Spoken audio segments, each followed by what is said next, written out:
Magandang gabi, Philippine Air Force, para sa ulat ng panahon ngayong araw ng Biyernes, August 14, 2026 at sa mga susunod na araw. Base nga dito sa ating satellite images ay minomonitor pa rin natin sa labas ng ating Philippine Area of Responsibility itong low pressure. At kaninang alas 2 ng hapon, ito'y huling namataan sa layong 2,135 km east of extreme northern Luzon. Ang nasabing low pressure ay mababa naman ang tsansa na mabuo bilang isang bagyo sa susunod na 24 oras.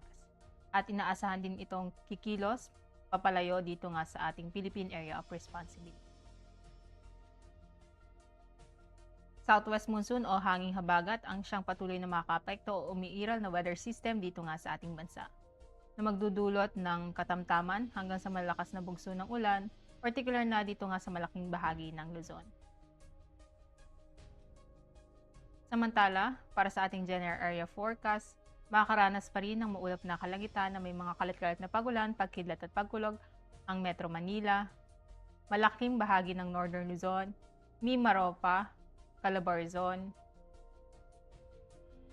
Samantalang ang natitirang bahagi naman ng Luzon, kasama na dyan ang Bicol Region, buong Visayas, at Mindanao ay makakaranas ng bahagyang maulap hanggang sa maulap na kalangitan na may mga pulupulong pagulan, pagkidlat o pagkulog dulot ng southwest monsoon o localized thunderstorms.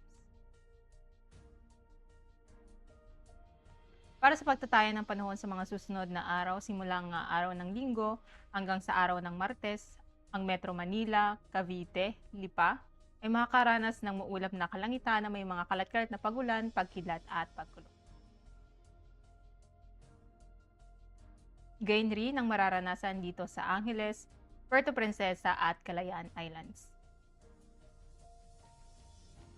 Dito naman sa Mactan, sa susunod na 2 araw mula Linggo hanggang Lunes, ay makakaranas ito ng bahagyang maulap hanggang sa maulap na kalangitan na may mga pulupulong pagulan, pagkidlat o pagkulog. At sa araw ng Martes, ito ay makakaranas ng maulap na kalangitan na may mga kalat-kalat na pagulan, pagkidlat at pagkulog.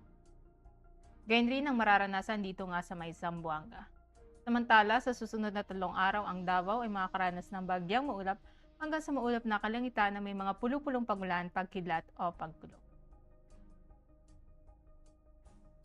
Ang haring araw ay lulubog mamayang 6:20 p.m.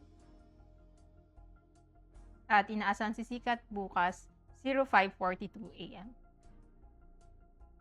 Para sa ating moon illumination, meron tayong 4% increasing. Para manatiling updated sa lagayan ng panahon, i-follow lamang Air Force Weather Center sa aming mga social media accounts. At yan lamang latest update natin sa weather sa ngalan ng aming commanding officer na si Colonel Hermelino T. Calubiran Jr., PAP GSC. Ako si Sergeant Rosemar de los Reyes, Philippine Air Force, Weather Broadcaster ng Air Force Weather Center. Muli, magandang gabi, Philippine Air Force.